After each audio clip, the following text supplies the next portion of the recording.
Charles Grievous with GoBlackKnights.com. First of all, good evening, and thanks for making your time for us today. Appreciate it. Yeah, absolutely. Good to see you guys. So let me start with this question. At this time of the year, you often hear the coaching staff, say that the offense is a work in progress just because there's so many, I guess, integral factors relative to making an offense perform well. That being said, what segment of your game have you worked on this winter and now spring, and what about the offensive line as a whole? Yeah. Specifically for me, I want to get better against, just overall get better, but there's obviously some little technical stuff depending on the defense and depending on the play, just sporadic here and there, stuff that I've watched in the film that I want to improve on. And as an offensive line right now, a big part of it is rebuilding. Each guy kind of has their things and their goals. But we've got a lot of young guys that need to get reps right now. They need to get experience. So that's big for the offensive line right now. Interesting, because again, you guys have a new face coaching you this season, and that's veteran fullback coach Mike Vida, who's moved over to coach you guys. Can you talk a little bit about that transition and how it's coming along from an offensive line unit perspective? Yeah, obviously Coach Vidi's inculcated into the culture. So on that end of things, it's super easy, and he's our offensive coaching staff is very collaborative. So he's always been, involved in whatever aspect of the offense that it could be the offensive line, the slots, whatever it is. So in terms of the technical knowledge, that hasn't really been a problem either. Great. And you mentioned there, a lot of young guys transitioning to the offensive line, but overall there seems to be a strong personnel returning offensively.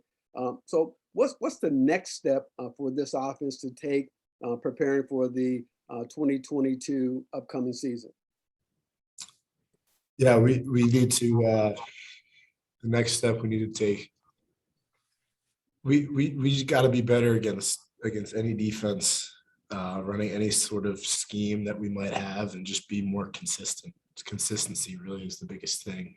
We had times we were inconsistent last year, and we need to be able to, regardless of whatever voodoo magic that they might show up, and we need to be able to go out there and execute. Great. Listen, thanks a lot, Connor. Appreciate it. Hey, Connor. Ken Kreitzer, SAL Radio. Good to see you. What did you work on in the weight room this winter? I know you had an injury last year. What did you work on to try to be more healthy for the upcoming season?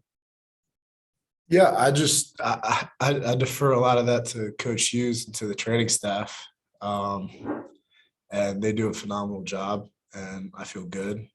And yeah, so in terms of that, there's definitely a holistic approach that we take. But again, the science and all that, I don't understand. I kind of defer them to that. Okay.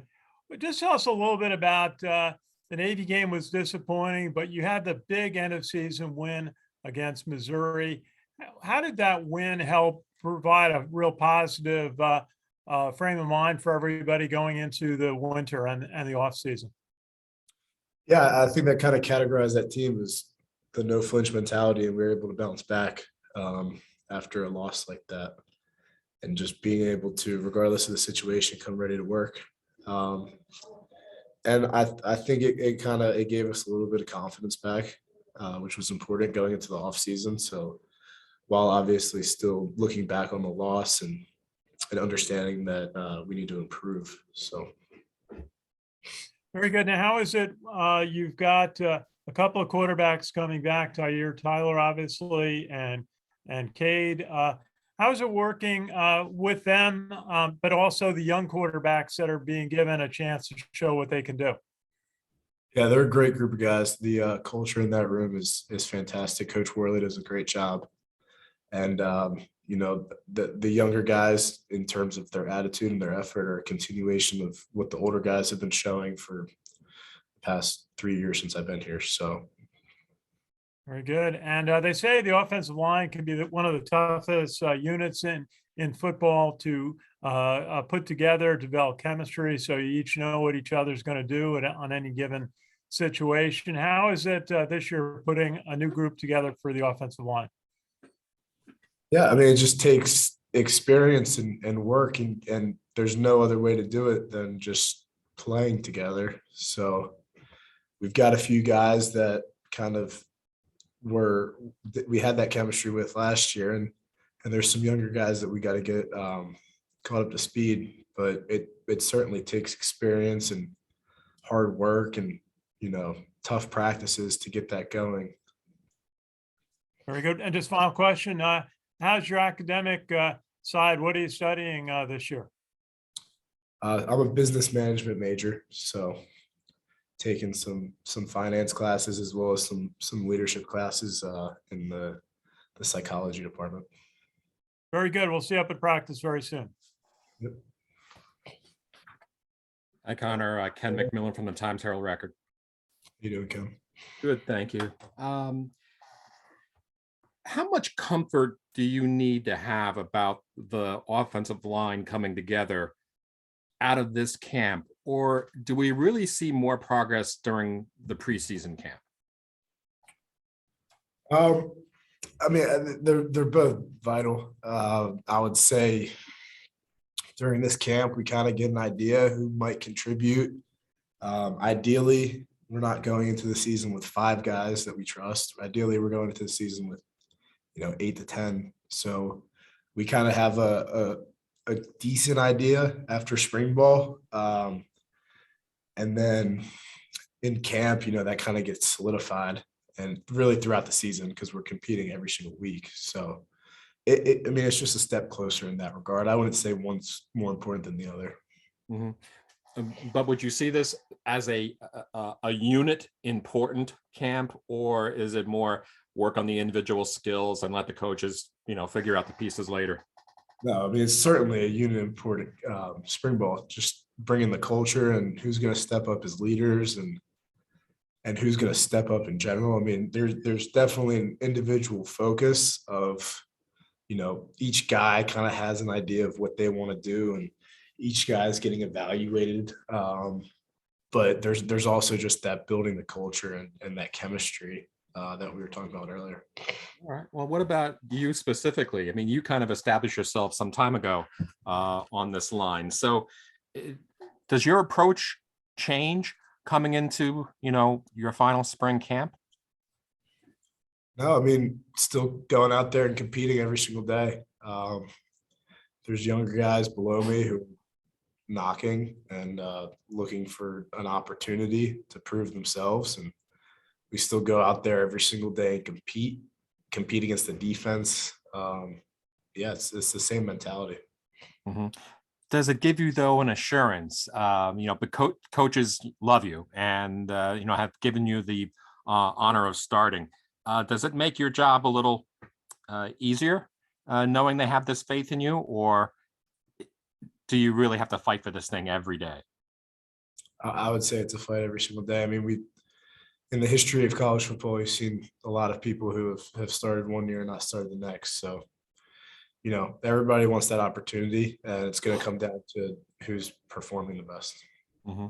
Last season, obviously, you had the injury, missed 3 to 4 weeks. What was it like to be out during that time? Yeah, I mean, it's tough. Any injury is tough. Just, the feeling of not being out there with the guys is definitely difficult. And just, trying to get better and kind of focus on yourself while also still adding value to the group. And yeah, it was definitely tough, but just trying to, at that point, Noah went to center, which he had played before. So, helping him out, it wasn't like I was getting him caught up to speed because he had probably as much experience as I did in that position. But right, I was going to ask you about. Yeah, I was going to ask you what kind of a helping hand did you lend during that time? Yeah, I mean, just another perspective. It always helps to have another set of eyes. Look at this rep. What do you think? What do you think I could have done better? Stuff like that. But was it crazy for you? Because I'm sure you were itching to get back into the lineup and back into practice. Yeah, absolutely. If you ever talk with our trainer Jared, he'll tell you that I was bugging him every single day to try to get back out there. Mm-hmm. we mentioned Coach Vida taking over. Can you just tell us about maybe the difference in style with the coaching? And we certainly know that he was a motivator for the fullbacks. Yeah, I mean, just in terms of the culture and stuff, he's perfectly where we've been the past year. I mean, I've seen Coach Vida every single day for the past 2 years, so we had that relationship, and that probably made it easier than if we hired an outside coach, just because he was already ingrained into the culture. I would say in terms of his style, I mean, he's gone through this before, played Army football and went to West Point, so there's definitely a little bit there that he can kind of relate more than probably most other coaches could. And yeah, just, I mean, everybody has their own kind of unique style, and his experiences, I think, help shape that. Yeah, we obviously ask players in the offseason what do they work on. What do you work on as a center? Are you looking for just a consistency and maintain the strength and all that, or are there still some more things that you want to learn or need to learn? Absolutely, many things I still need to learn. Just in this offense and all the different looks that we get, I mean, there's a lot of different things that you have to be able to do. So just a lot, just little technical details and stuff like that. It's not like, you know, and maybe a spread team where you're kind of taking the same footwork every single play, regardless of what the defense is. There's a lot of different technical details. So just diving into each of those and improving on things, and, you know, looking at film of other people doing it and seeing what I like and kind of creating my own style. So consistency is a big part, and just, you know, just being able, I mean, there's so many different little things, little nuances. Sure. Do you have a style? Yeah, I would say everybody who goes and plays O-line has kind of their own little style. Yeah. As far as the role of center, I know you guys talk a lot about a 5-man unit and how important that is, but does the center have an even added responsibility? Do you have to be the leader of that group to be successful? I think looking at the past, that we've certainly had centers who were leaders in the group, and I wouldn't say that any specific position has to be the leader of the group. We've also had leaders who are guards and tackles. So, you know, it's kind of just whoever steps up, but certainly in the past, we've had some centers who are leaders. Do you feel like you fulfill that role quite well? You know, do you want to be looked upon as almost like the captain of the O-line? Yeah, I mean, I think absolutely. You know, being the sole senior, that's kind of how things are looked at. And we're also at a leadership academy where I think everybody wants to be a leader. So yeah, what's it like going into your, you know, final year come this fall? yeah, it's definitely a little surreal. Feels like it's going by pretty quick. And yeah, I'm excited. Give it one more shot. Are there things on your bucket list that you kind of want to add in? I try not to think in terms of, you know, the specifics, just trying to maximize my potential and each day do what I can. Yeah. Are you enjoying this? Absolutely. Yeah. All right, Connor, thanks for your time. Thanks, guys. Hey, Connor, so to ask you a question, Ken McMillan was asking about blocking. Yeah. Do you like to block in an option offense where where it's a lot of running plays? I do. Yeah. Is Absolutely. it easier? I mean, some games you know it's 85% running plays. Is it easier to run block, or is it more difficult? Is it easier to do pass blocking? I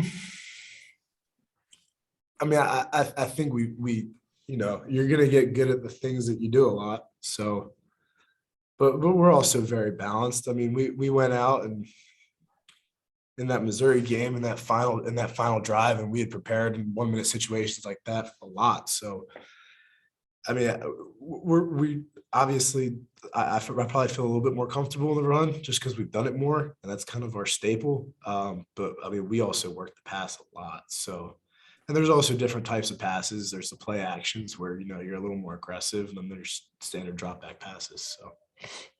Sure. I got to ask you about the last drive against Missouri. That was such a memorable moment. What was it like for you? It was awesome, especially seeing a guy like Jabari Laws. Super inspirational. Seeing him come out, and he had a look in his eye, and you knew that he was gonna do his thing.